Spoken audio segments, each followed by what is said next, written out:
Weather with meteorologist Paul Hagen.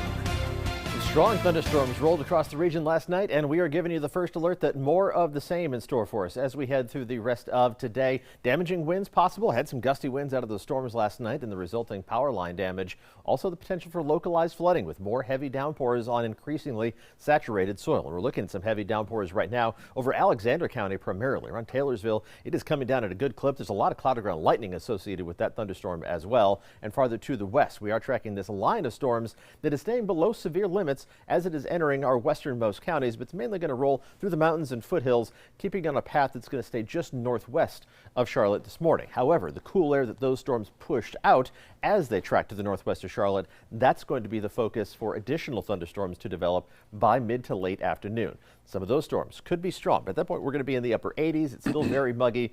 Ample fuel for those thunderstorms to develop and intensify rapidly. This cluster of storms will move off to the east this evening, but then another batch of thunderstorms likely as we head through late evening and overnight. So these storms coming at us in waves over the next 24 hours or so should be calming down by early tomorrow morning. While we are tracking the severe weather, these are the specific threats. Any storm can produce those heavy downpours and frequent cloud-to-ground lightning, damaging straight-line winds possible with the strongest storms. That's the severe thunderstorm threat. The flooding threat is going to be localized, but something we have to monitor, especially as the subsequent waves of storms fall on that already wet ground. But we're waiting on the storms to develop. This is the powder keg that's going to be building up. The heat and humidity, upper 80s, that's close to normal for high temperatures. The first day in 2 weeks will stay just below 90. It will still feel like the mid-90s with that humidity factored in.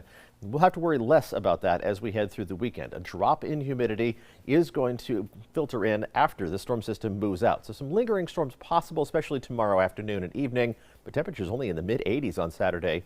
Still humid Saturday. The humidity drops for the second half of the weekend.